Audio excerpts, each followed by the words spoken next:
Bismillahirrahmanirrahim. Assalamualaikum warahmatullahi wabarakatuh. Alhamdulillahi ala ihsani wa syukru lahu ala taufiqihi wa amtinani. Asyhadu an la ilaha illallah wahdahu la syarika lahu ta'ziman li sya'nihi wa asyhadu anna Muhammadan abduhu wa rasuluhu da'ila ridwani. Allahumma salli alaihi wa ala alihi wa ashabihi wa ikhwani.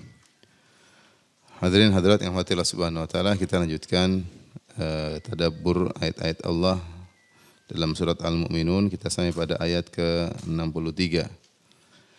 Ayat-ayat sebelumnya Allah memuji orang-orang beriman, ya, yang Allah sebutkan bahwasanya mereka innal ladzina hum min khasyati rabbihim musyfiqun, mereka takut kepada Rabb mereka, kemudian mereka beriman dengan ayat-ayat Rabb mereka, mereka tidak berbuat kesyirikan. Kemudian walladzina yu'tuna ma ataw wa qulubuhum wajilah, orang-orang yang memberikan apa yang telah mereka berikan sementara hati mereka takut, annahum ila rabbihim raji'un, bahwasanya mereka akan dikembalikan kepada Allah. Ulaika yusari'una fil khairati wa hum laha sabiqun, mereka lah orang beriman yang bersegera dalam kebaikan dan mereka berlomba.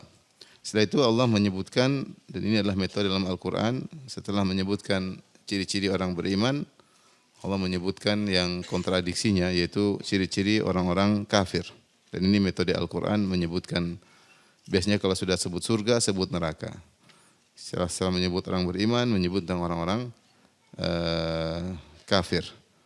Sehingga dengan mengenal lawannya, maka semua semakin jelas. Sebagaimana perkataan, وَبِضِدِّ تَتَبَيَّنُ الْأَشْيَاءِ, dengan mengenali lawan, maka semua perkara semakin jelas. Ini kaidah, ya. Makanya kalau ingin tahu tentang tauhid, berusaha mengenal juga tentang syirik. Ingin tahu tentang sunnah, mengenal juga tentang bid'ah, ya. Kalau ingin tahu lebih dalam tentang surga, pelajari tentang neraka agar tahu bagaimana perbedaan. Jika ingin tahu sifat-sifat orang beriman, perlu juga belajar sifat-sifat orang kafir.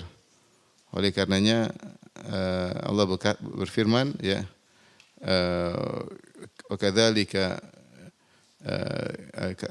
kata Allah Subhanahu wa taala, walitastabina sabilul mujrimin, kata Allah Subhanahu wa taala, kadzalika nufassilul ayati walitastabina sabilul mujrimin, demikianlah kami menjelaskan ayat-ayat, walitastabina sabilul mujrimin, agar jelas jalan-jalan orang-orang yang mujrimin, yaitu para pendosa. Jadi Allah tidak hanya menjelaskan tentang sifat-sifat orang beriman, bahkan sabilul mujrimin, jalan-jalan para pendosa juga Allah jelaskan dengan jelas, agar kita tidak terjatuh dalam jalan-jalan mereka. Di antaranya Allah mulai jelaskan mulai ayat 63. Kalau orang beriman tadi sifat mereka luar biasa, tapi orang-orang musyrikin kata Allah, bal qulubuhum fi ghamratin min hadza. Akan tapi hati orang-orang kafir itu dalam kesatan. Min hadza itu dari mengenali Al-Qur'an, dari sifat-sifat orang beriman. Walahum a'malum min duni dzalika hum laha amilun, dan mereka banyak mengerjakan perbuatan-perbuatan buruk selain dari itu, mereka tetap mengerjakannya. Di sini Allah menjelaskan bahwasanya bagaimana orang-orang beriman mau takut kepada Allah, mau tidak berbuat kesyirikan, bagaimana mereka mau bersemangat melakukan amal soleh sementara mereka tenggelam, ya, dalam kejahilan dan kezaliman. Ya. Mereka, kata Allah, fi ghamratin min hadza, ya, tenggelam dalam kejahilan, kesesatan, kelalaian, berpaling, sehingga mereka terhalangi atau tidak bisa sampai kepada Al-Quran. Sehingga mereka tidak dapat hidayah, karena mereka menyibukkan diri dengan kesesatan. Ya, orang kalau ingin dapat hidayah, maka harus menyisihkan waktu, ya, untuk merenungkan tentang Al-Quran, untuk mendengar, memperhatikan. Tapi kalau sengaja, apalagi sengaja untuk berpaling, sengaja untuk sibuk dengan kelezatan, dengan kenyamanan, maka mereka tidak akan beriman, karena hati mereka sibuk dalam kesesatan. Kemudian Allah Subhanahu wa taala berfirman, walahum a'malun min duni dzalik hum laha amilun, dan mereka juga punya amalan-amalan yang lain, ya. Selain mereka berpaling dari Al-Quran, selain mereka mengejek Al-Quran, mereka punya amalan-amalan buruk yang lain. Walahum a'malun min duni dzalik, mereka punya amalan-amalan buruk yang lain, hum laha amilun, dan mereka terus mengamalkannya. Yaitu apa? Kata Syekh Sa'di rahimahullahu taala, maka jangan heran ketika azab belum langsung menimpa mereka, karena Allah menunda azab kepada mereka karena mereka sudah ditakdirkan akan melakukan amalan-amalan lain yang buruk pula. Sehingga dibiarkan sampai amalan mereka semua selesai. Kalau mereka sudah mengerjakan seluruh amalan sebagaimana yang telah digariskan, baru kemudian Allah akan mengadab mereka ya dengan murkanya dan siksaannya. Jadi beliau menafsirkan Syekh Sa'di rahimahullah, walahum a'malun min dzalik, selain kekufuran yang mereka lakukan, mereka punya amalan-amalan buruk yang lain ya. Punya amalan-amalan buruk yang lain, hum laha amilun, dan mereka akan terus melakukannya, sehingga jangan heran kalau mereka tidak segera diazab. Jadi kalau ada orang, kenapa kok tidak diazab-azab? Ya belum selesai. Tugas amal buruknya belum selesai. Masih terus. Nanti ada waktunya mereka akan mati. Sehingga telah sempurna keburukan yang mereka lakukan, baru mereka mati ya. Seperti dalam hadis kata Rasulullah SAW, wa idza aradallahu bi 'abdihi syarra amsaka anhu hatta yuwafiya bihi yaumil qiyamah. Kalau Allah mengendaki keburukan pada seorang, Allah biarkan dia. Ya, Allah biarkan dia sampai kemudian Allah hukum dia dengan sempurna pada hari kiamat kelak ya. Kata Allah, sanastadrijuhum min haitsu la ya'lamun wa umli lahum. Kami biarkan mereka istidraj, terus melakukan sesuai dengan yang sudah kadar amal yang sudah ditetapkan bagi mereka. Kata Allah, wala tahsabannallaha ghafilan amma ya'maludz zalimun, innama yu'akhiruhum liyaumin tashkhasu fihi al-absar. Liyaumin tashkhasu fihi al-qulub wal absar. Jangan engkau sangka bahwasanya Allah lalai dari perbuatan orang-orang zalim. Sungguhnya Allah tunda mereka, itu Allah biarkan mereka selesaikan tugas mereka. Tugas maksiat, tugas kekufuran, tugas kesyirikan, selesaikan aja dulu. Ya. Innama yu'akhiruhum liyaumin tashkhasu fihi al-qulub wal absar. Liyaumin tashkhasu fihi al-absar. Sungguhnya Allah tunda mereka sampai di hari di mana mata mereka terbelalak, sampai hari kiamat kelak. Jadi memang ada orang enggak mati-mati ya, sampai tugasnya selesai. Netanyahu enggak mati-mati belum selesai tugasnya. Iblis enggak mati-mati juga belum selesai apa? Tugasnya. Ya sudah, mau diapain? Kata Allah, walahum a'malun min duni dzalik, mereka punya amalan selain itu dan mereka akan terus mengamalkannya. Jadi enggak usah. Ada orang tugasnya sedikit mati, tugasnya sedikit mati. Orang saleh pun demikian. Kalau belum waktunya mati, ada tugas-tugas lain yang Allah tetapkan bagi dia, maka dibiarkan terus. Ada yang sudah selesai, waktunya meninggal.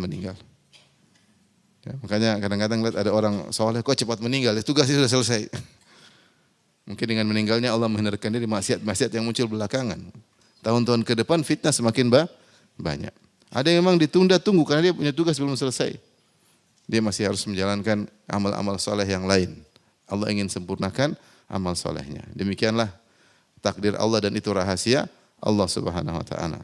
Makanya setelah Allah menyebutkan keburukan mereka, Allah mengatakan walahum a'malun min duni dzalik, mereka masih punya amalan-amalan yang lain. Kemaksiatan, keburukan yang lain, hum laha amilun, yang mereka akan mengerjakannya. Masih ada amalan yang lain. Tapi setelah itu, kalau sudah habis waktunya, maka saatnya mereka mati, saatnya mereka disiksa atau dicabut nyawanya. Setelah itu Allah berfirman, hatta idza akhadna mutrafihim bil adzabi idzahum yaj'arun. Sehingga ketika kami timpakan azab kepada orang-orang yang hidup mewah di antara mereka, mutrafin itu orang-orang yang mewah. Idzahum yaj'arun, tiba-tiba mereka berteriak, memekik minta tolong, berteriak-teriak minta tolong. Yang disebut dengan mutrafin, al-mutrafin atau al-mutrafun, mereka adalah orang yang al-mutanaimun, yang sering hidup mewah, senang, nyaman, dan mereka terbiasa dalam kemewahan, berfoya-foya. Mereka di dunia tidak mengalami kesulitan hidup, ekonomi lancar, ya, jalan sana sini dengan kemewahan, ya. Tapi mereka musyrik, mereka kafir. Ya. Namun ada saatnya Allah mengadab mereka. Apakah Allah turunkan adab di dunia atau kalau mencabut nyawa mereka? Karena kalau begitu Allah cabut nyawa mereka, maka mereka berpindah pada adab.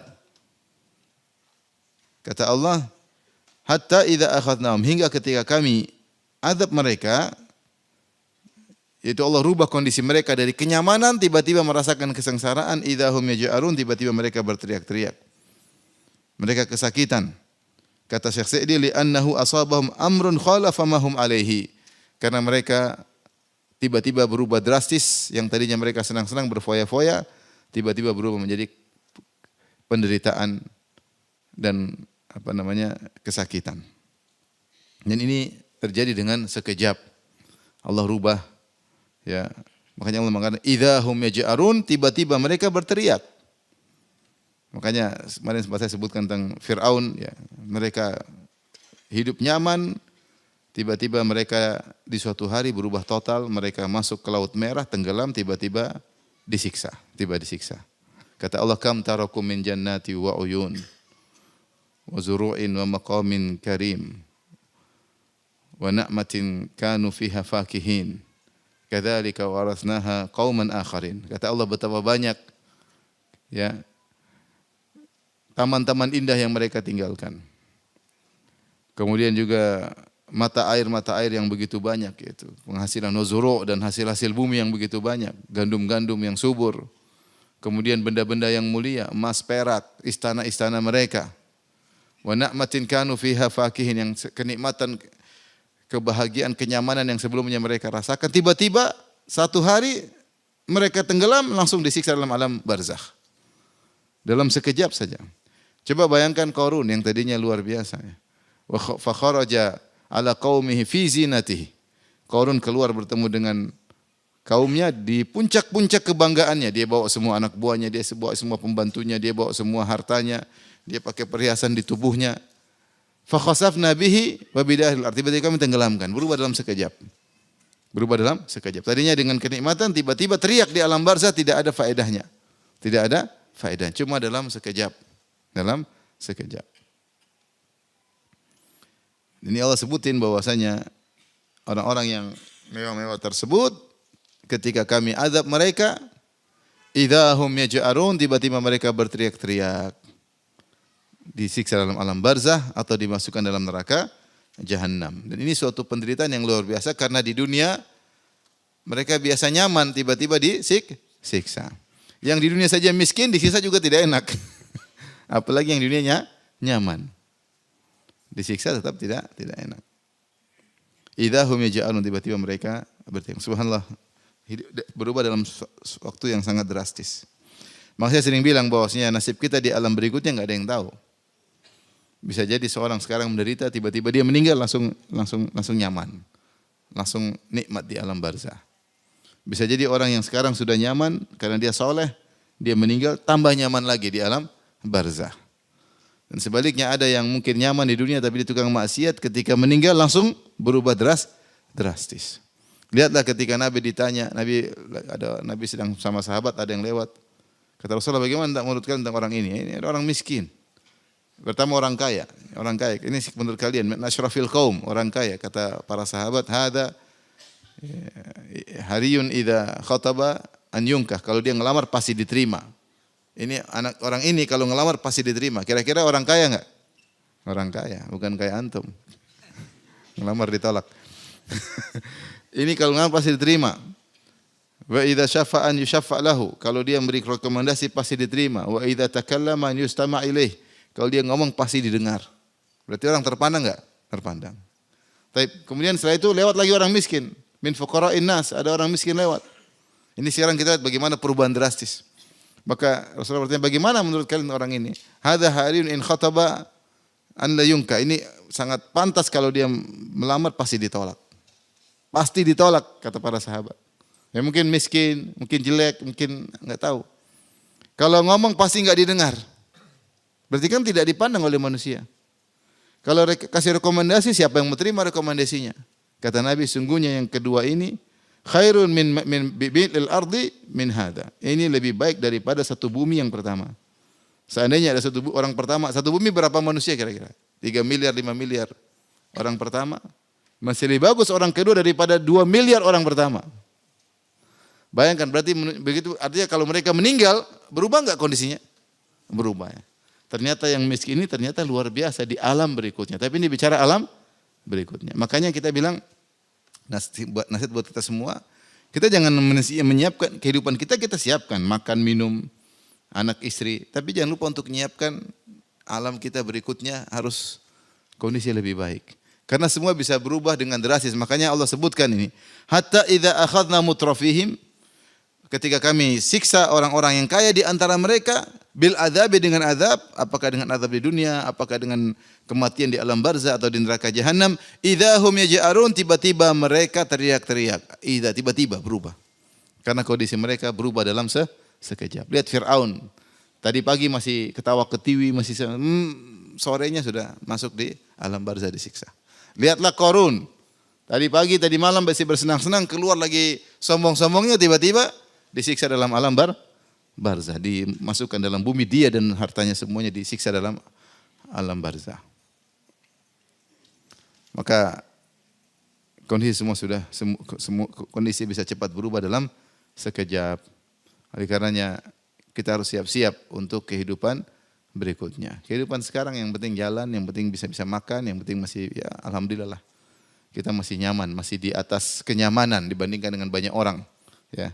Tapi kita ingin lebih nyaman lagi di alam berikutnya. Harus ada pengorbanan untuk persiapan di alam berikutnya, harus ada pengorbanan. Pengorbanan harta, harus ada harta yang kita keluar kalau kita punya.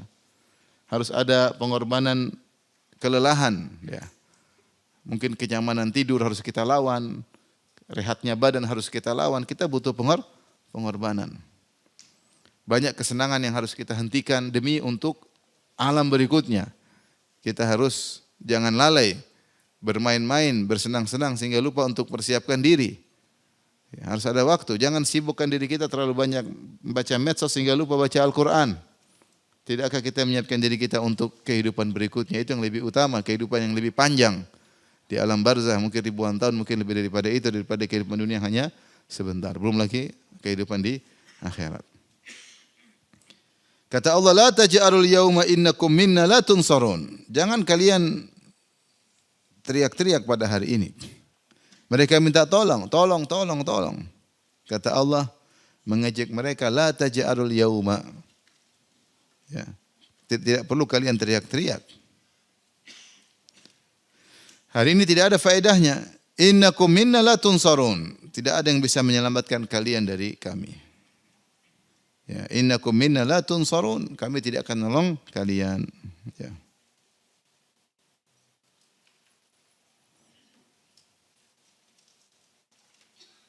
Mereka tidak bisa menolong diri mereka. Allah pun tidak akan menolong mereka dan tidak seorang pun yang bisa menolong mereka. Kata Allah ketika setelah menenggelamkan Qarun dalam bumi, wa ma kana lahu min fi'atin yansurunahu min dunillah wa ma kana minal muntasirin. Maka tidak ada kelompok manapun yang bisa menolong Qarun dan dia tidak bisa tertolong. Ya sudah selesai. Kalau waktunya datang maut, siapa yang bisa tolong? Enggak ada yang bisa tolong. Ya. Minta ditunda sedikit pun tidak bisa. Kalau orang soleh maka dia dalam kenikmatan. Tapi kalau orang tidak soleh langsung dalam penderitaan. Maka kemudian Allah mengatakan, qad kanat ayati tutla alaikum fakuntum ala aqabikum tankisun. Sungguhnya ayat-ayatku itu Al-Quran telah dibacakan kepada kalian waktu di dunia. Fakuntum ala aqabikum tankisun, maka kalian selalu berpaling ke belakang, kalian mundur, tidak mau mendengar, tidak mau mentadaburi, tidak mau ya menghayati ayat-ayat tersebut. Ya. Itu Allah mengatakan, apa yang menyebabkan kalian masuk neraka jahanam? Kok bisa demikian? Padahal ayat-ayat telah dibacakan kepada kalian agar kalian beriman, agar kalian menerima, tapi kalian tidak mau menanggapi sama sekali. Bahkan fakuntum ala aqabikum tankisun, yaitu kalian malah mundur ke belakang. Mundur ke belakang. Sudah dibacakan ayat, kalian mundur, tidak mau mendekati. Ya. Karena orang yang ingin mengikuti Al-Quran harusnya maju, bukan sebaliknya, bukan malah mundur. Itulah sebab kenapa kalian tidak beriman sampai kalian masuk neraka jahanam. Fakuntum ala aqabikum tankisun, karena kalian malah menjauh dari sebab-sebab hidayah. Allah berfirman lagi, mustakbirina bihi samiran tahjurun. Dan kalian menyombongkan diri terhadap Al-Qur'an. Ya, mustakbirina bihi. Ya.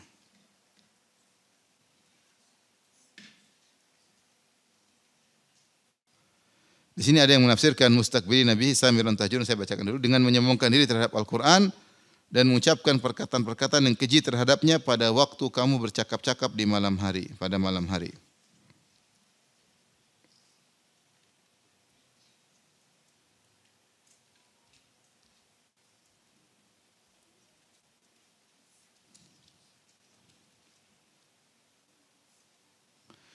Ada beberapa pendapat di kalangan para ulama tentang makna mustakbirina bihi, ya.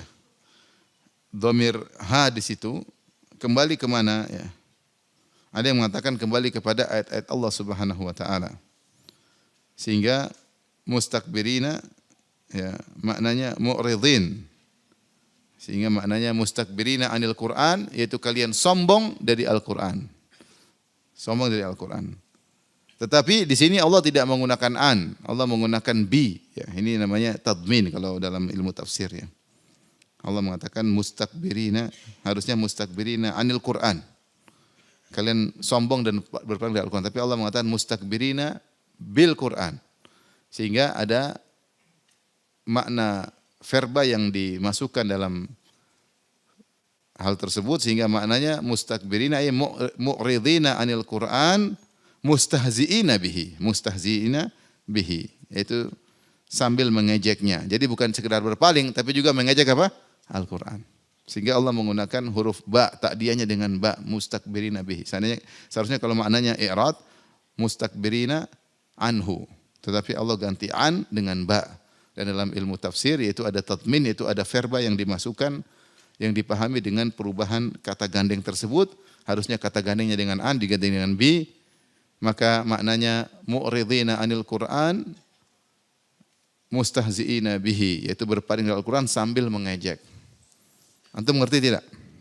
Enggak, ya itulah. Makanya susah menjelaskan. Ini yang tahu bahasa Arab. Ya.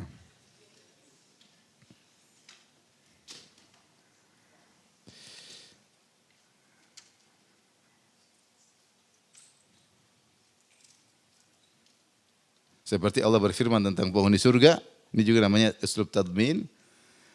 Innal abrara lafi na'im ala al-ara'iki yanzurun ta'rifu wujuhum nadratan yusqawna min rahiqin makhtum khitamuhu misk wa fi dzalika mutanafisun wa mizajuhu min tasnim aynan yashrabu bihal muqarrabun. Kata Allah, mizajuhu min tasnim, maka minuman khamar tersebut di surga dicampur dengan tasnim. Apa itu tasnim? Kata Allah, aynan yashrabu bihal muqarrabun, itu mata air yang orang-orang muqarrabun, itu penghuni surga yang tinggi, minum dengannya. Allah menggunakan kata ba, ya, ainan yashrabu biha. Yashrabu biha. Karena mungkin kalau orang kan harusnya yashrabu minha, ya. Itu minum darinya, ya. Atau harusnya dengan min, tapi kok pakai ba, ya. Kalau cangkir ya minum dengan cangkir, tapi kalau dengan mata air gimana? Kan enggak, secara bahasa kan enggak cocok. Minum dengan mata air, harusnya minum dari mata air. Harusnya dari, bukan dengan. Paham? Sama seperti tadi. Tapi ketika para ulama mengatakan digunakan huruf ba, minum dengan mata air, itu ada verba yang dimasukkan, namanya ditadminkan, yaitu yataladzadzuna biha. Yaitu mereka minum air bitaladzuz, yaitu yataladzadzuna biha, dengan bersenang-senang. Karena penghuni surga minum air bukan kehausan, tapi untuk bersenang-senang. Mereka makan bukan karena kelaparan, karena mereka tidak pernah lapar, tapi untuk berlezat. Sebagaimana mereka juga minum untuk berlezat-lezat. Ini namanya uslub tadmin. Sehingga meskipun tidak disebutkan verbanya, tetapi dipahami dengan perubahan kata gandeng tadi. Susah, antum tambah nggak ngerti lagi.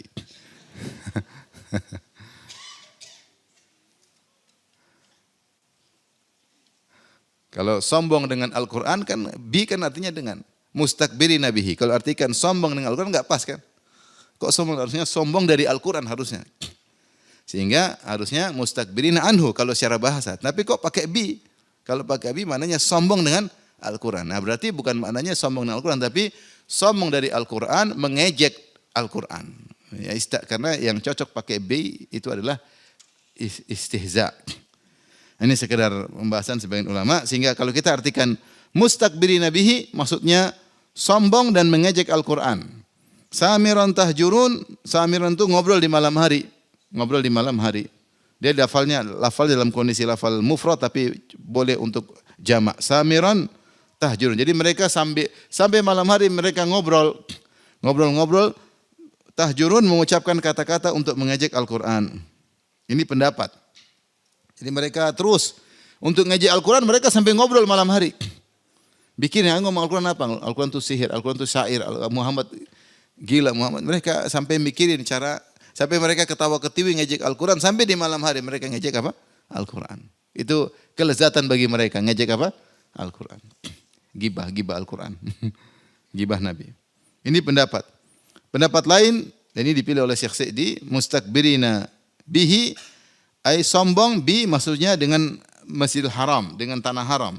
Ay mustakbirina bil bait atau bil Masjidil Haram. Kenapa? Karena domir ha di sini, domir ha tidak disebutkan kata ganti. Ini kata ganti untuk apa? Karena sebelumnya beda kalau saya mengatakan aku membaca sebuah buku. Aku membaca sebuah buku. Lalu aku membukanya. Itu kan kembali ke buku, paham? Aku membeli sebuah buku, buku sudah disebutkan zahir, nampak aku membeli sebuah buku. Lalu kemudian saya mengatakan, lalu aku membacanya. Kembali ke mana? Ke buku. Karena buku sudah disebutkan secara zahir, baru kemudian saya gunakan kata ganti. Nah, ini tiba-tiba Allah mengatakan mustakbirina bihi, mereka sombong dengannya. Ini tidak disebutkan sebelumnya apa? Dalam bahasa Arab ini boleh jika itu telah diketahui. Seperti tiba-tiba Allah berfirman, "Inna anzalnahu fi lailatul qadar." Sungguh kami telah menurunkannya di malam Lailatul Qadar. Apa? Tidak disebutkan sebelumnya, ini surat baru. Tapi orang yang baca sudah paham maksudnya itu maksudnya apa? Al-Qur'an. Mengerti bahasa Arab. Maka ketika ha di sini tidak disebutkan sebelumnya kata zahirnya apa? Maka ada yang mengatakan hadis itu maksudnya adalah Al-Quran karena fokus pembicaraan secara umum tentang Al-Quran. Ada yang mengatakan ha di sini domir ha atau maksudnya adalah yaitu Baitul Haram. Jadi mereka mustakbirina bihi, mereka sombong dengannya, maksudnya mereka sombong dengan tanah haram. Kami penduduk tanah haram Quraisy. Siapa yang lain selain kami? Kami penduduk tanah haram. Kami mulia sejak nenek moyang kami. Kami penguasa tanah haram.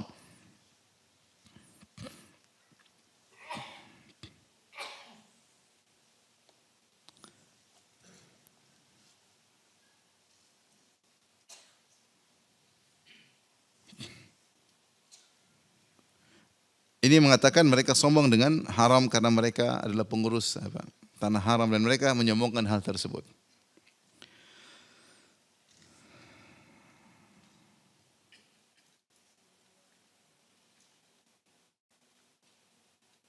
Ada yang mengatakan maksudnya untuk menunjukkan lokasi. Ya. Jadi mereka sombong di Masjidil Haram. Sombong di Masjidil Haram. Kenapa? Karena orang-orang Quraisy dulu mereka tongkrongannya di mana? Di Masjidil Haram. Bukan kayak antum. Antum di kafe, mereka tidak, mereka di Masjidil Haram. Jadi Abu Jahal CS kalau duduk di mana? Masjidil Haram. Kita visa aja enggak keluar. Mereka dulu enggak pakai visa nongkrong di Masjidil Haram. Orang Masjidil Haram dan Nabi datang dakwah mereka ngejek. Jadi mustakbir nabihi itu mereka ngejek Nabi dan mereka berada di Masjidil Haram. Maksudnya demikian. Sehingga situ untuk dzarfiyah. Padahal tempat tersebut adalah tempat untuk tawaduk kepada Allah, untuk merendah kepada Allah. Harusnya tempat tersebut untuk mereka mendengar ayat-ayat Allah, justru mereka gunakan untuk ngejek Nabi SAW di Masjidil Haram. Karena Abu Jahal CS dahulu mereka nongkrongannya di mana? Di Masjidil Haram. Samiran tahjurun, dan mereka sampai malam hari mereka nongkrong di Masjidil Haram. Kemudian mereka tahjurun, yaitu mereka mengucapkan kata-kata yang buruk tentang Al-Quran.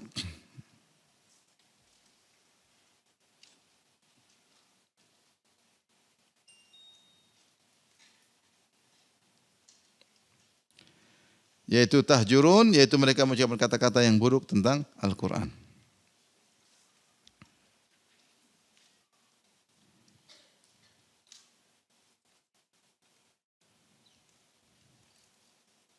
Di antaranya seperti Allah sebutkan dalam ayat yang lain, wa qala alladziina kafaru la tasma'u li hadzal Qur'an walghaw fihi la'allakum taghlibun.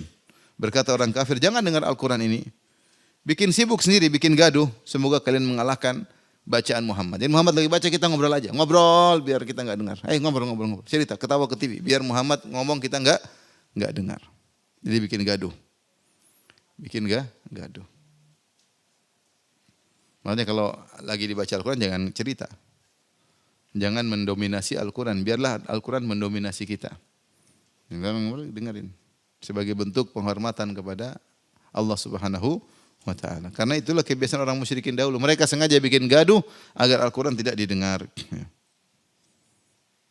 Demikian yang Allah mengatakan dalam ayat yang lain, afamin hadzal hadithi ta'jabun, apa kalian takjub ya dengan atau kalian mengheran dengan Al-Quran, wa tatahakuna wa la tabkun, dan kalian tertawa tidak menangis ya. Kalian tertawa tidak menangis ya. Jadi mereka selain mengejek Al-Quran, mereka juga bikin gaduh. Setelah itu Allah bantah mereka, Allah berkata, afalam yaddabbarul qawla am ja'ahum ma lam ya'ti aba'ahumul awwalin. Maka Allah mulai membuat mereka berfikir, kenapa mereka tidak mentadabburi Al-Quran? Ini kalau seandainya mereka mentadabburi Al-Quran, tentu mereka akan beriman. Betapa banyak orang yang ketemu dengan Nabi dengan hati yang kosong tanpa hawa nafsu, langsung beriman sekali mendengar ayat-ayat Allah Subhanahu wa ta'ala. Seperti Dhimat Al-Azdi. Jangankan dengar Al-Quran, dengar ceramah Nabi. Nabi cuma mengatakan, innal hamdalillah nahmaduhu wa nasta'inuhu wa nastaghfiruh. Dan seterusnya kata dia, ait alayya kalimatika haula. Tolong ulangi lagi. Sampai 3 kali kata dia, saya masuk Islam. Saya sudah pernah dengar kata-kata penyihir, kata-kata penyair. Ini bukan penyihir, bukan penyair. Ini kata-kata semua kata-kata indah. Itu baru hadis Nabi, belum apa Al-Quran. Ya. Oleh karena dahulu banyak orang masuk Islam gara-gara dengar Al-Quran. Karena mereka ngerti betul tentang bahasa Arab. Mereka tahu ini bukan karangan manusia. Tidak ada yang bisa bikin seperti ini. Ini dari Allah Subhanahu wa ta'ala. Sampai Abu Bakar As-Siddiq ketika dilarang, tidak boleh baca Quran. Tidak boleh ceramah sana sini. Karena Abu Bakar ketika masuk Islam dia juga ceramah. Dia dakwah sana sini sehingga banyak orang masuk Islam juga. Bahkan orang-orang hebat masuk Islam lewat tangan Abu Bakar seperti Utsman bin Affan, Abdurrahman bin Auf, Zubair bin Awam itu masuk Islam lewat siapa? Abu Bakar As-Siddiq. Sampai dilarang, akhirnya Abu Bakar As-Siddiq sholat di pelataran rumah, dia sholat. Maka ibu-ibu, anak-anak pada ngumpul dengerin, orang-orang kafir. Karena mereka, ya gimana ya, bayangin maksudnya seorang ngerti bahasa terus mendengar, jangankan Al-Quran, dengar syair-syair yang indah, kita suka enggak? Apalagi ini bukan syair, lebih hebat daripada syair. Ini Al-Quran luar biasa. Mereka mentadabburi, mereka pasti masuk Islam. Pasti masuk Islam. Tapi mereka, orang-orang Quraisy tidak mau mentadabburi. Ya. Seperti Jubair bin Mut'im ketika mendengar Nabi sholat maghrib, dia ketemu dengar lewat begitu datang ketemu Nabi, kemudian dia mendengar Nabi baca, am khuliqu min ghairi syai'in am humul khaliqun am khalaqus samawati wal arda bal la yuqinun. Apakah mereka tercipta tanpa ada yang menciptakan? Apakah mereka tercipta sendiri tanpa ada yang menciptakan? Ataukah mereka menciptakan diri mereka sendiri? Ataukah mereka menciptakan langit dan bumi? Tidak akan mereka meyakini? Kata Jubair bin Mut'im, kada qalbi yatir, hampir-hampir jantungku lepas mendengar ayat-ayat tersebut. Artinya maknanya sangat dalam. Susunannya kata-kata indah, maknanya sangat dalam. Jadi Al-Quran unggul bukan cuma sekedar susunan kata-katanya, kontennya juga sangat indah. Maka Allah berkata, afalam yaddabbarul qaul, tidakkah mereka mentadabburi Al-Quran? Dan ini juga datang dalam banyak ayat mengajak mereka mentadabburi ya. Afala yatadabbaruna al-Qur'an walau kana min indi ghairillahi lawajadu fi ikhtilafan katsir. Apakah mereka tidak mentadabburi Al-Qur'an? Kalau seandainya Al-Qur'an datang dari selain Allah tentunya akan banyak kontradiksi. Karena ilmu manusia terbatas. Apalagi Al-Quran turun sesuai dengan kejadian-kejadian. Ini enggak kejadian-kejadian ini, kejadian. Kemudian subhanallah, bagaimana kemudian tersusun rapi, tidak ada kontradiktif. Ya. Mujizat Al-Quran sangat-sangat banyak. Saya renungkan, bayangkan Al-Quran turun hampir 23 tahun. Al-Quran turun berapa tahun? 23 tahun. Dan setiap turun biasanya ada kejadian-kejadian tertentu. Dan Al-Quran bukan gelondongan turun Al-Baqarah lengkap gitu enggak. Tapi ayat Al-Baqarah sekian, ayat ini sekian, ayat ini sekian, ayat ini sekian. Tapi subhanallah setiap turun ayat Rasulullah mengatakan jadikan ayat ini di bawah ayat yang itu. Jadikan ayat ini di bawah yang ini. Kalau enggak pintar kan bingung. Ini kemarin yang mana? Ini ayat 120, ayat 123. Tapi karena ini bukan karangan Muhammad, maka tidak ada yang salah. Seperti coba, Iqra bismi rabbikal ladzi khalaq, khalaqal insana min 'alaq, Iqra wa rabbukal akram alladzi 'allama bil qalam, 'allamal insana ma 'lam. 5 ayat pertama, sudah. Nanti ayat yang sisanya pada kejadian lain, entah berapa tahun lagi. Kemudian Rasulullah bacakan di bawah 5 ini. Kalau ngaco kan pasti enggak apa. Kalau bukan dari Allah pasti masang-masangnya enggak, salah keliru, bukan di bawah sini, sebelah sana. Tapi subhanallah ternyata tidak ada yang keliru. Rasulullah mengatakan jadikan ayat ini di bawah ayat ini, jadikan ayat ini selanjutnya dari ayat ini. Tapi ayat turun sesuai dengan kejadian apa? Peristiwa. Peristiwa ini ayatnya ini taruh di mana nih? Di surat An-Nisa, surat Al-Imran, surat Al-Maidah mana? Nabi tahu di situ karena Allah yang tahu susunannya. Maka tidaklah mereka mentadaburi. Ya. Demikian juga afala yatadabbarunal Qur'an am ala qulubin aqfaluha. Apakah mereka tidak mentadaburi Al-Qur'an atau di dalam hati mereka sudah digembok sehingga enggak bisa. Kalau udah digembok susah enggak bisa masuk. Tapi kalau gemboknya dibuka masih pasti beriman. Ya. Orang dengar Al-Qur'an dengan hati yang tulus pasti masuk Islam. Tapi kalau sudah ada syubhat di luar, sudah enggak mau, sudah ini agak susah. Agak susah.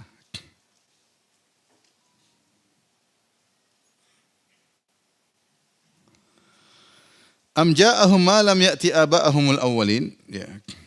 Ataukah mereka tidak mau beriman dengan alasan bahwasanya tidak ada nenek moyang kami didatangi oleh Rasul dan kitab? Enggak ada.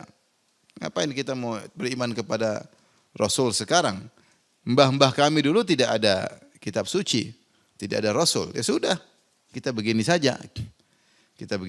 Makanya dalam Al-Quran mereka taklid kepada nenek moyang. Mereka ridho dengan kondisi nenek moyang mereka yang tanpa Rasul dan tanpa kitab suci. Ini susah. Karena bangga dengan nenek moyang melazimkan mengikuti tradisi nenek moyang. Seakan-akan tradisi moyang mereka adalah sesuatu yang suci, tidak boleh dirubah-rubah. Dan itu adalah tradisi yang terbaik, kondisi yang terbaik. Padahal tidak. Bukankah kita dalam kehidupan sehari kita mencari yang kondisi yang lebih baik? Terus kenapa kalau dalam masalah keyakinan kita mikir nenek moyang kita pasti benar? Tradisi ibadah nenek moyang kita pasti benar. Kan bisa, sebagaimana urusan dunia kita bisa berubah. Menurut kita nenek moyang kita dulu kurang pas, ini lebih baik sekarang. Dalam kondisi berkeyakinan agama juga kenapa tidak harus berubah? Kan bisa berubah juga secara logika.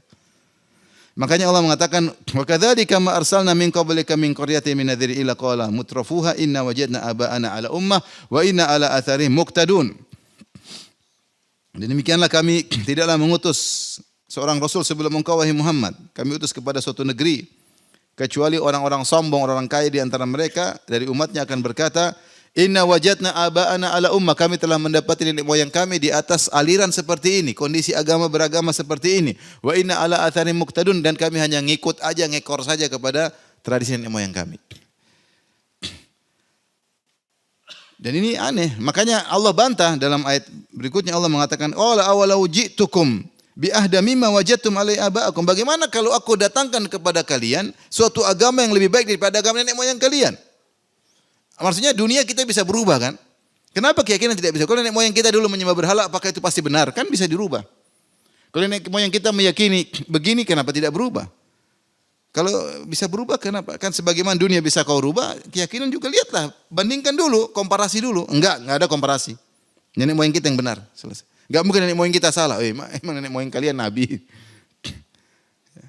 Dan nenek moyang kan banyak. Nenek moyang dia, nenek moyang mana yang menjadi patokan? Maka Allah mengatakan, Rasulullah berkata, qala awalau ji'tukum bi ahda mimma wajadtum alaihi aba'akum. Bagaimana kalau aku datangkan kepada kalian dengan suatu agama yang lebih baik daripada agama nenek moyang kalian? Akhirnya mereka ngayal, mereka berkata, qalu inna bima ursiltum bi kafirun. Kami akan tetap kafir dengan apa yang kalian bawa. Selesai. Jadi bahwasanya alasan, jadi mereka tidak beriman gara-gara tidak mentadaburi. Kemudian alasan kedua, mereka mengatakan kami tidak mau masuk Islam. Kenapa? Karena nenek moyang kami dulu begini, ngapain kita rubah-rubah? Dan itulah yang dijadikan dalil oleh Abu Jahal ketika Rasulullah mengatakan kepada pamannya Abu Talib, ayo Abu Talib ucapkan la ilaha illallah, aku akan bela engkau. Apa kata Abu Jahal? Hadir ketika Abu Talib akan meninggal dunia, dia lagi jenguk ya. Lagi jenguk Abu Talib, lagi jenguk Abu Talib, Nabi juga lagi jenguk. Nabi dakwah, Abu Jahal juga dakwah. Nabi ngomong, Abu Jahal juga ceramah, sama-sama ceramain. Kata Abu Jahal, kalimatnya pendek aja. Nabi ngomongnya panjang. Kata Nabi SAW, ya ammi qul la ilaha illallah kalimatan uhaju laka biha indallah. Wahai pamanku, ucapkan la ilaha illallah, suatu kata yang aku akan bela engkau di hadapan Allah. Apa kata Abu Jahal? Atarghabu an millati Abdul Muttalib. Kau benci dengan agama bapakmu? Selesai. Kau tidak suka dengan agama bapakmu? Rasulullah ulang lagi. Ya pamanku, ucapkan la ilaha illallah, aku akan bela engkau hari kiamat kelak. Kalau Abu Talib ngomong la ilaha illallah, mungkin kedudukannya sama dengan Abu Bakar. Abu Jahal ngomong lagi, atarghabu an millati, pandai aja. Kau benci dengan agama bapakmu? Akhirnya Abu Talib pilih agama bapaknya. Nah inilah makanya di antara penghalang hidayah paling besar adalah tradisi nenek moyang, itu paling berat. Saya datang ke suatu kampung, ada meyakini bahwasanya buaya adalah keluarga, repot. Jadi enggak boleh dibunuh, dibiarin. Ini keluarga gimana buaya? Dan kita dari Nabi Adam. Katanya ini keluarga ini buaya adalah keluarga. Jadi enggak boleh dibunuh. Kalau bunuh keluarga. Jangankan enggak boleh, manusia aja keluarga kita benar-benar keluarga. Kalau dia bunuh kita boleh bunuh enggak? Apalagi cuma buaya. Ya gimana muka ente apa hubungan dengan buaya? Apa keluarga dari mana buaya? Ini cerita banyak di satu daerah. Bahwasanya buaya nanti melahirkan buaya, buayanya pergi. Jadi nenek moyang mereka dulu punya anak, dalam perut ada manusia, ada buaya. Akhirnya buaya ini berkembang biak. Sehingga buaya itu keluarga kita juga sebenarnya. Sama-sama kabilah buaya. Maksudnya ini kan keyakinan nenek moyang. Saya sampai heran, kok bisa begitu? Ya, orang yakini begitu. Satu kampung semua ngerti, yakini seperti di buaya dibiarin. Kan bahaya. Maukah saya datangkan suatu keyakinan baru untuk merubah keyakinan kalian? Enggak mau berubah. Loh itu juga kan konon-konon aja. Bahwasanya nenek kamu dulu nenek ke-10, anaknya satu buaya. Kan konon-konon saja.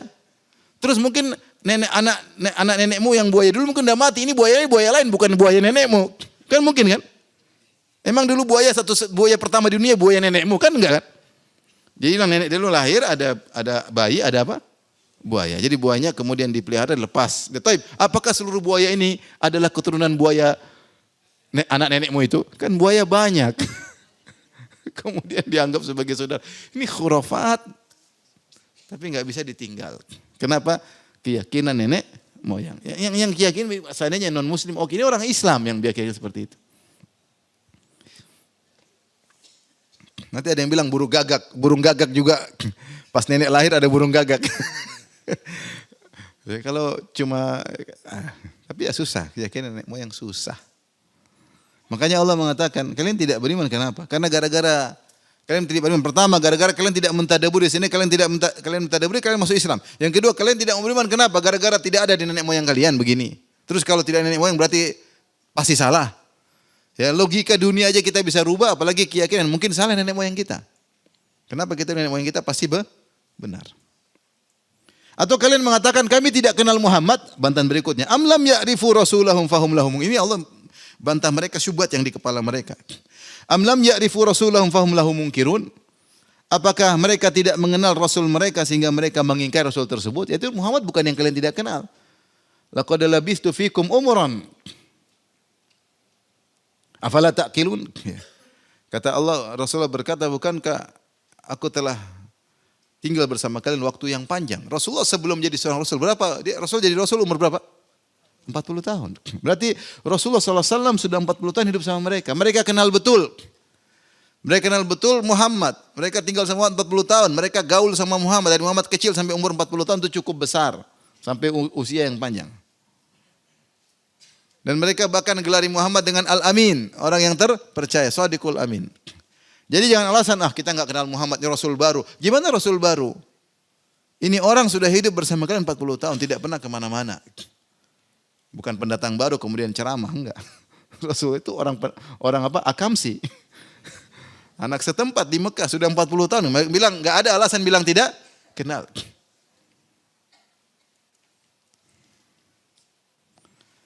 Mereka juga berkata, dia gila, kata Allah, am yaquluna bihi, Allah bantah satu-satu, subhanallah, luar biasa Al-Quran, Allah bantah satu-satu. Am yaquluna bihi jinnah, apakah mereka berkata Muhammad gila? Enggak mungkin, mereka kenal siapa Muhammad. Kata Allah, wa ma sahibukum bimajnun, ma anta bi ni'mati rabbika bimajnun. Kata Muhammad bukanlah orang gila. Sahibukum bimajnun, wa ma sahibukum bimajnun, dan teman kalian bukanlah orang gila. Sampai Allah mengatakan wa ma sahibukum, bukanlah kawan kalian, karena Rasulullah hidup bersama mereka. Kalian ngerti Muhammad enggak pernah gila kok. 40 tahun enggak pernah gila, enggak pernah aneh-aneh. 40 tahun bahkan kalian gelari dengan Al-Amin. Dari seluruh manusia di Mekah, tidak seorang pun yang kalian gelari Al-Amin kecuali Muhammad sallallahu alaihi wasallam. Jadi kalian kenal betul enggak? Kenal betul. Terus setelah itu kalian bilang gila, enggak masuk akal. Dan demikianlah, tidak ada Rasul datang kecuali illa qalu sahirun aw majnun. Mereka bilang orang gila atau penyihir, orang gila atau semua. Ya. Rajulun bihi jinnatun. Kata mereka Nabi Nuh gila. Jadi nabi-nabi dulu dibilang gila atau penyihir. Kalau Nabi Musa gila atau penyihir? Penyihir. Rasulullah dua-duanya, penyihir gila. Mereka tahu Rasulullah bukan penyihir.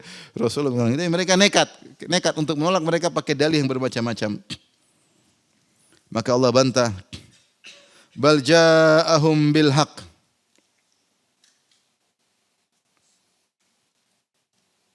Bahkan bal ja'ahum bil haq, Rasulullah SAW telah mendatangi mereka dengan kebenaran, dengan Al-Quran, dengan kebenaran. Wa aktsaruhum lil haqqi karihun, namun kebanyakan mereka, mayoritas mereka benci dengan kebenaran. Apa yang Rasulullah bawa? Tauhid, akhlak mulia, melawan kezaliman, tidak boleh sombong, tidak boleh mengejek nasab. Manusia semua diciptakan oleh Allah lewat Nabi Adam, yang paling mulia di sisi Allah, yang paling mulia di sisi Allah, yang paling bertakwa. Ya, manusia semua sama saja, yang paling mulia, yang paling bertakwa. Ini membuat mereka tidak mau. Kemudian tidak boleh judi, tidak boleh minum khamar, tidak boleh zina. Ini bikin mereka tidak suka. Karena menyelisih hawa nafsu mereka. Dilarang judi, dilarang zina, dilarang riba. Manusia semua sama kecuali kata orang Quraisy, gimana mau sama? Enggak. Kita mustakbiri nabi, kami penduduk haram. Mau disamain gimana? Kata Allah yang paling bertakwa, yang paling mulia, yang paling bertakwa. Mereka tidak terima. Terus tidak boleh syirik, gimana mau syirik? Kalau enggak syirik gimana kota Mekah? Kota Mekah ini kan adalah wisata religi. Di sekitar Ka'bah ada 360 berhala. Semua kabilah Arab datang ke situ mencari berhala yang mereka suka. Karena masing-masing berhala punya spesialis. Spesialis punya anak, kalau punya anak ke berhala ini. Ingin punya jodoh berhala itu. Ada masing-masing kabilah punya berhala yang dia hobi. Nah kalau ini berhala semua hilang, tidak ada wisata religi. Benar enggak? Pemasukan kurang, benar enggak? Jadi melawan, bertentangan hawa nafsu mereka. Jadi mereka tidak mau. Ya. Wa aktsarum lil haqqi karihun, kebanyakan ini di antara takbir dari Allah yang detail. Kata Allah mayoritas mereka menolak, benci dengan kebenaran, tidak sesuai dengan hawa nafsu mereka. Menunjukkan ada yang tidak membenci. Benar enggak? Kalau Allah mengatakan wa aktsaruhum lil haqqi karihun, mayoritas mereka benci kepada kebenaran, berarti ada yang tidak benci enggak? Berarti ada yang tidak benci. Berarti ada segelintir mereka yang tidak benci. Mayoritas benci, sebagian tidak. Di antara yang tidak benci Abu Thalib. Dia tidak benci sama kebenaran, cuma dia tidak bisa menyelisih nenek moyang, itu aja. Makanya dia mengatakan, walaqad alimtu bi anna dina Muhammadin min khairi adyanil bariyati dina, walaula al malamatu wa hadharu masabbatin lawajadtani samhan bidzaka mubina. Kata Abu Thalib, sungguh aku telah tahu bahwasanya agama Muhammad, agama ponakanku adalah agama yang terbaik. Abu Thalib pedagang, sering safar kemana-mana. Dia ketemu orang Persia, dia ketemu orang Romawi, dia ketemu orang Majusi, dia ketemu dengan Nasrani, dia ketemu dengan Yahudi, dia ketemu dengan penyembah berhala, dia sudah tahu seluruh agama dunia. Dia bilang setelah saya amati, yang paling bagus agama ponakanku. Agamanya siapa? Muhammad. Maka dia berkata, walaqad alimtu bi anna dina Muhammadin min khairi adyanil bariyati dina. Aku tahu bahwasanya agama Muhammad adalah agama yang terbaik di seluruh agama-agama manusia. Saya tahu. Tetapi apa? Walaulal malamatu wa hadharu masabbatin, kalau bukan karena cercaan dan khawatir dicaci maki, dihina, lawajatani samhan bidzaka mubina. Kau akan dapati aku beriman dan terang-terangan masuk Islam, tapi saya enggak bisa. Wallahi lan yasiluka bidarbatin lan yasilu ilaika bidarbatin hatta uwassada fit turabi dafina. Demi Allah, mereka tidak bakalan bisa melukai engkau wahai Muhammad sampai aku dikubur dalam liang lahat, baru mereka bisa ganggu engkau. Abu Thalib pasang badan. Sampai ketika Rasulullah SAW diboikot selama 3 tahun, Rasulullah dan Bani Hashim diboikot di Syi'ab Abu Thalib, suatu tempat lokasi milik Abu Thalib. 3 tahun sampai banyak di antaranya yang meninggal, sampai kesakitan, kelaparan, diboikot, tidak boleh jual barang kepada mereka, tidak boleh beli barang dari mereka, diisolasi, tidak boleh menikahkan, tidak boleh dinikahkan. Abu Thalib bertahan 3 tahun susah-susahnya bersama Nabi. Jadi dia pasang badan luar biasa, bela Muhammad mati-matian. Berarti dia benci kebenaran atau tidak? Cuma satu masalahnya, tidak mau menyelisih nenek moyang, takut dicerca. Subhanallah, ini hidayah di tangan Allah. Apa usahanya, kan bentar lagi mati, udah Islam mau caci maki kan udah mati, selesai. Apa masalahnya sebenarnya? Apa masalahnya Abu Thalib? Abu Thalib kalau masuk Islam dia dicaci maki enggak? Caci maki cuma sebentar. Setelah dia mati, selesai, dia enggak dengar lagi caci maki, masuk surga. Cuma dia enggak tahu kenapa dia tidak mau masuk Islam. Takut caci maki. Takut dibilang menyelisih bapakmu, takut itu aja. Menyelisih agama bapak, makanya tidak mau masuk Islam. Oleh karena Allah mengatakan wa aktsaruhum lil haqqi karihun. Mayoritas mereka benci dengan kebenaran, tetapi sebagian mereka mengakui kebenaran, cuma tidak mau mengikuti kebenaran karena maslahat duniawi. Karena maslahat apa? Duniawi. Allah mengatakan dalam ayat yang lain, fa innahum la yukadzibunak. Mereka tidak mendustakan engkau wahai Muhammad, mereka tahu engkau benar. Walakinadz zalimina bi ayati llahi jahilun, tapi mereka ngeyel, orang-orang zalim ngeyel dengan ayat-ayat yang engkau bawa. Baik. Allah berfirman setelah itu, walau taba'al haqqu ahwa'ahum la fasadatis samawati wal ardu wa man fihin. Seandainya kebenaran harus sesuai dengan hawa nafsu mereka, ikut keinginan mereka, la fasadatis samawati wal ard, maka langit dan bumi akan rusak, wa man fihin, dan apa yang ada di dalamnya akan rusak. Kenapa? Hawa nafsu mereka banyak, mau minum khamar, mau zina, mau judi, mau hawa nafsu manusia banyak. Kalau mau diikuti, rusak alam semesta. Rusak alam semesta. Terjadi pembunuhan, terjadi pertumpahan darah, ya. Terjadi kerusakan, terjadi perzinahan, terjadi riba, rusak. Oleh karenanya harusnya hawa nafsu yang ikut hak. Syariat datang, hawa nafsu mengikuti hak. Karena hawa nafsu manusia berisi kezaliman, kekufuran, kerusakan, akhlak yang buruk. Coba kalau hawa nafsu semua dibenarin. Orang homo, oke. Lesbi, oke. Zina, oke. Niduri istri orang, oke. Hawa nafsu semua, kalau diokekan semua, rusak enggak? Rusak.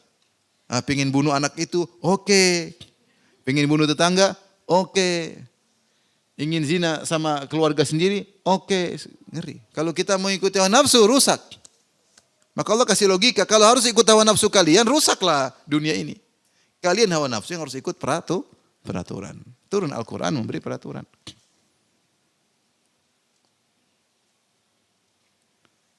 Makanya di antara bantahan terhadap orang liberal itu maksudnya ikut hawa nafsu.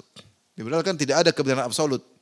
Masing-masing punya kebenaran, semua kebenaran benar menurut kacamatanya masing-masing. Maka jangan paksa kebenaran kepada orang lain. Sehingga masing-masing semua benar. Kalau semua benar, rusaklah. Dan akan terjadi kontradiktif. Jadi pemahaman liberal itu bukan cuma merusak akidah, juga merusak akhlak. Juga merusak apa? Akhlak. Makanya ada di antara tokoh liberal yang membolehkan homoseksual dapat penghargaan dari luar negeri. Karena merusak. Akhlak rusak.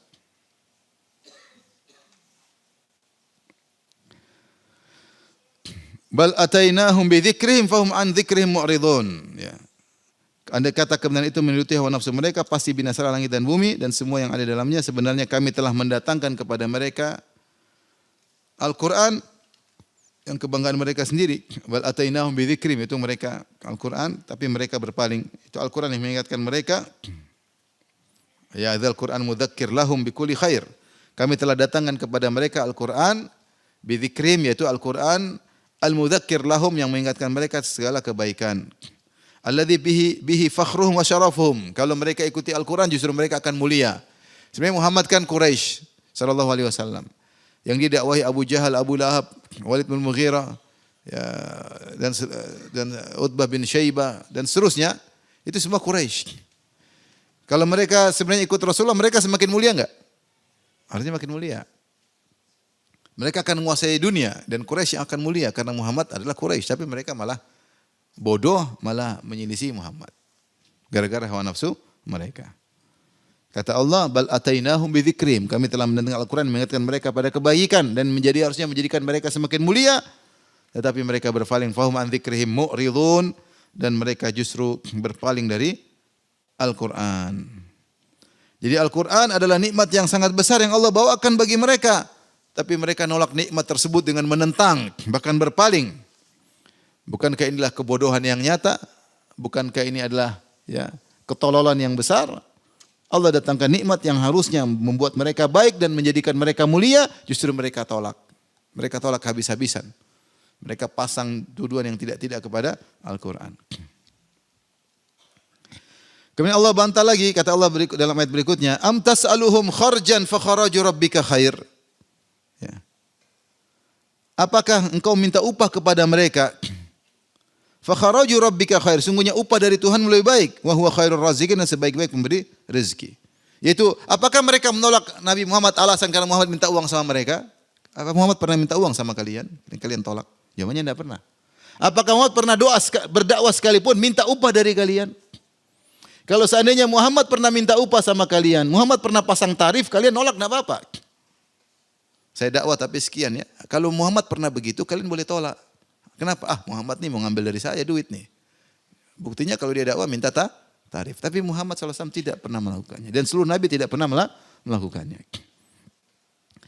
Apa kata Nabi? Dan itu banyak dalam Al-Quran.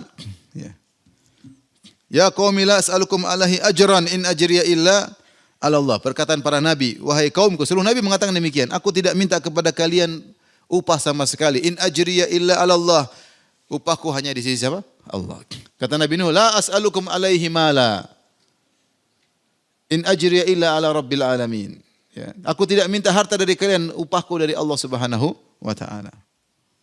Sehingga tidak ada alasan bagi kalian untuk menolak dakwah Nabi. Kalau kalian ada Nabi memang pingin sesuatu dari kalian, pingin jadi raja, pingin dapat duit, pingin dikasih emas, pingin dikasih perak, minta putri, minta istri, yaitu Nabi. Ini Nabi bermasalah ini. Nabi modus. Ceramah-ceramah ternyata minta istri, modus ya. Boleh ente tolak, kalian tolak dakwah Rasulullah. Rasulullah enggak pernah begitu sama sekali.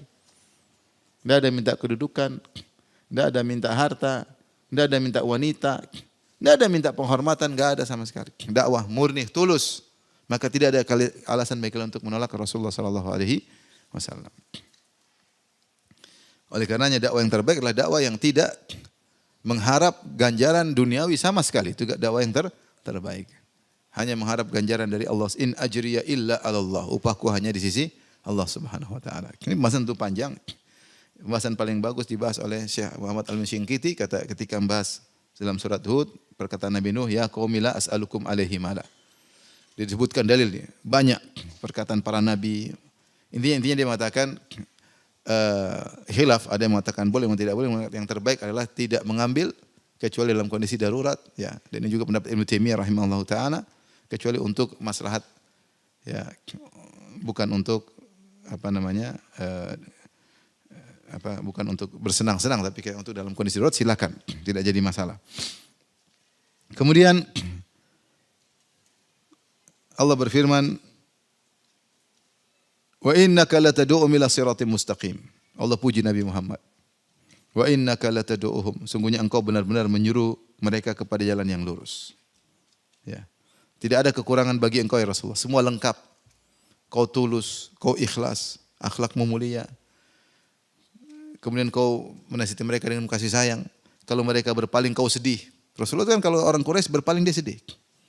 Sedih sekali karena itu suku dia kok berpaling, dia sedih sekali. Jadi dia benar-benar Rasulullah itu dakwah dengan sangat tulus.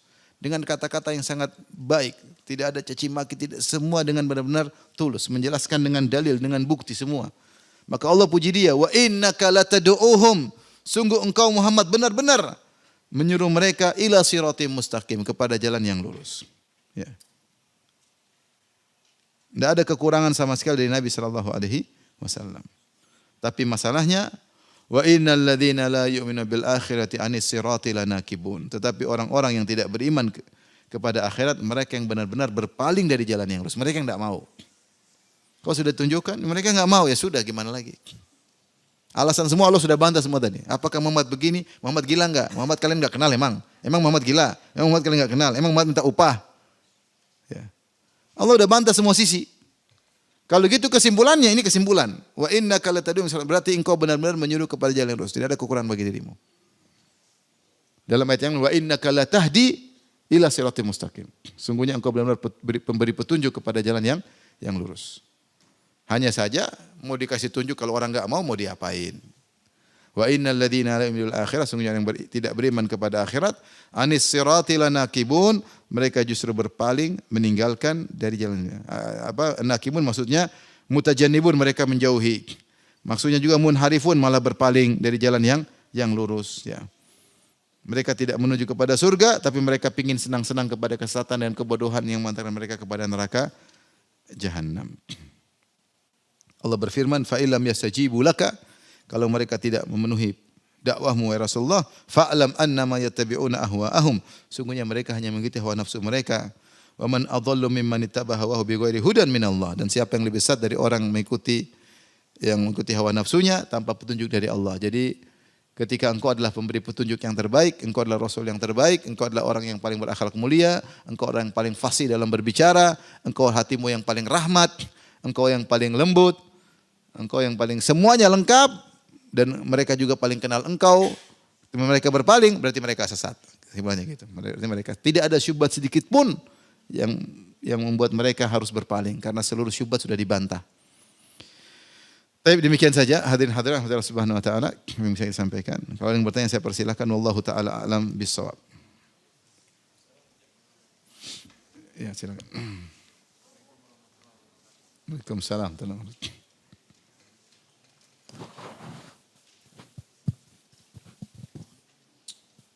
Ustaz, izin bertanya Ustaz.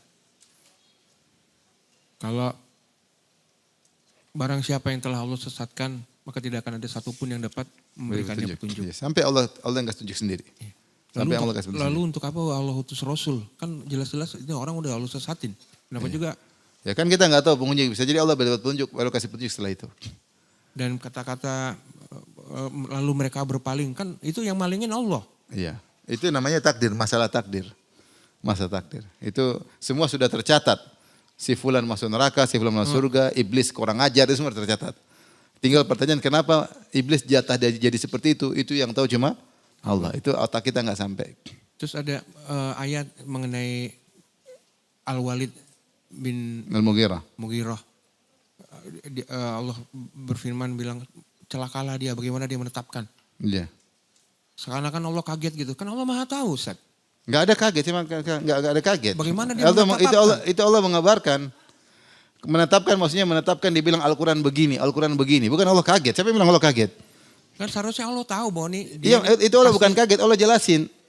Summa qutila kaifa qadar, celaka dia. Bagaimana dia mengatakan Al-Quran bukan firman Allah. Maksudnya mana gitu hadisnya. Summa qutila kaifa qadar.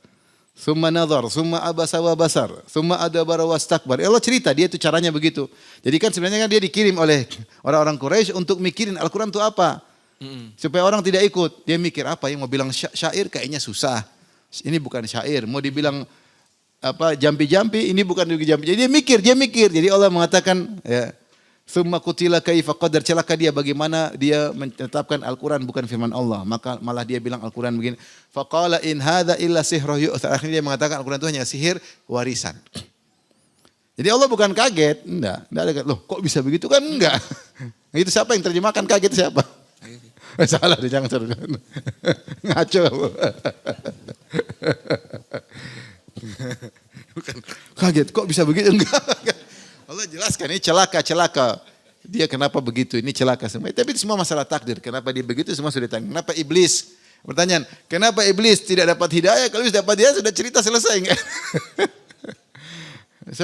Kalau iblis dapat hidayah, enggak ada saya ceramah di sini, paham? Saya ceramah di sini karena iblis sesat. Enggak ada ustaz, enggak ada cerita. Ya Allah punya cerita. Kenapa begitu? Urusan Allah Subhanahu wa taala. Makanya Allah mengatakan la yus'alu amma yaf'alun. Allah tidak tanya amma yaf'al. Allah tidak tanya apa yang dilakukan. Wa hum yus'alun. Mereka yang dihisab. Siapa yang menghisab Allah? Allah yang menghisab, bukan Allah dihisab. Kenapa? Karena banyak hal yang tidak bisa kita renungkan. Otak kita masih terlalu kecil, ilmu kita sangat sempit.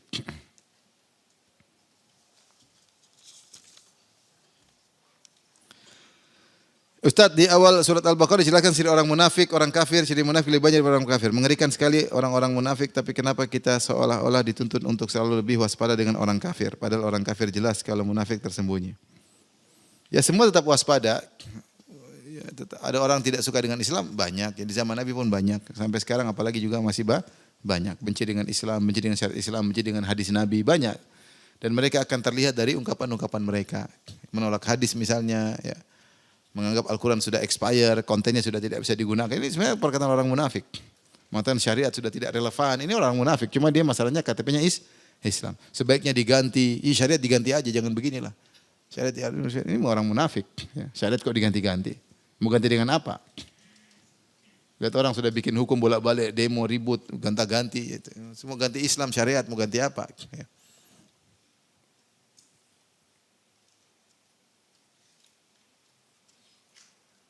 Ustadz Sunnah sering menjelaskan tentang Syiah. Syiah memang jahat. Apakah semua orang Iran itu Syiah? Sehingga kita harus membenci Iran. Tidak, ada Iran yang Sunnah juga banyak. Tetapi yang kurang ajar semuanya yang Syiah. Yang nyerang-nyerang itu orang Syiah. Sebelumnya kami punya beberapa hafalan surat di Al-Quran karena kelalaian tidak merojaah kembali. Apakah benar Ustadz kita berdosa karena tidak menjaga hafalan? Iya, kita berusaha menjaga, tapi tentunya fattaqullaha masata'tum. Tapi ada kaidah, bertakwalah semampumu. Ya, itu punya kewajiban-kewajiban. Kita antara kewajiban kita berusaha menjaga hafalan apa? Al-Quran. Ya. Tapi kalau kita karena kesibukan, karena apa yang itu juga syar'i, ya mudah-mudahan uzur. Mana yang lebih utama, salat tahiyatul masjid ataukah langsung duduk untuk mengikuti kajian yang sudah dimulai? Salat tapi ringkas. Salat tapi ringkas. Tetap salat. Ustaz, bagaimana hukum puasa tarwiyah tanggal? Tidak ada namanya puasa tarwiyah. Yang ada cuma puasa Asyura, puasa Arafah sama puasa 9 hari bulan Dzulhijjah. Di antara 9 hari tersebut ada hari tarwiyah, tapi tidak dikatakan puasa tarwiyah karena tidak ada khususan puasa tarwiyah. Dia cuma karena masuk dari 9 hari. Ya, mungkin kita puasa sekarang hari pertama Dzulhijjah, hari kedua, hari ketiga, hari ke-8 itu sama saja. Jadi istilah puasa tarwiyah enggak ada. Yang ada istilah khusus cuma puasa apa? Arafah. Paham ya? Jadi enggak usah bikin istilah baru. Karena tanggal 1 sampai tanggal 8 sama saja. Kalau dibilang puasa tarwiyah seakan-akan dia hari spesial. Enggak ada dalilnya. Puasa tarwiyah, lu puasa tarwiyah.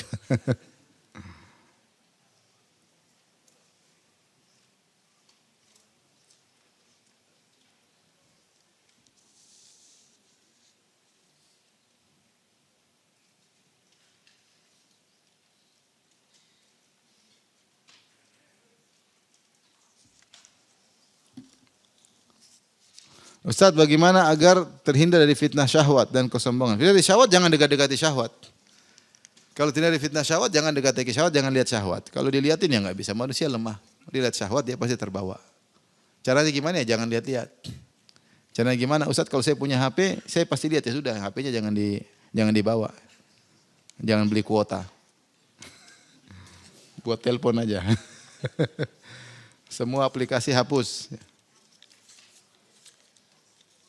Gimana? Manusia enggak bisa. Kalau lihat syahwat terbawa. Kalau enggak, ya mau ya menghindar.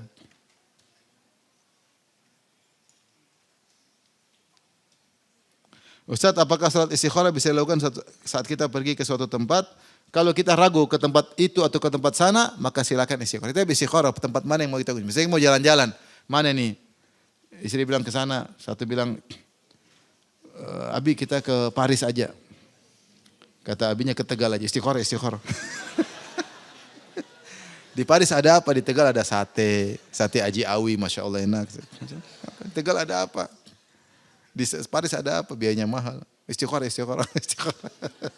Jadi kalau kita ragu mau kemana boleh istikharah. Atau kita boleh istikharah kapan kita mau berangkat, boleh aja. Tidak semua boleh kita istikharah. Kalau ada menimbulkan dua pilihan, kita boleh apa? Istikharah. Nanti tempat tujuan. Kalau nggak ada tidak ada kebimbangan ya langsung berangkat aja. Tapi kalau ini tempat ini baik atau tidak boleh istikharah. Ini dokter baik atau tidak boleh istikharah. Semua yang meragukan boleh istikharah. Ketika istri sedang puasa sunnah, maka suami minta berhubungan. Terus saya batalin Ustaz. Bagaimana hukumnya Ustaz? Tidak apa-apa insyaAllah. Anti sudah benar. Sedangkan hari ini sudah masuk Dzulhijjah.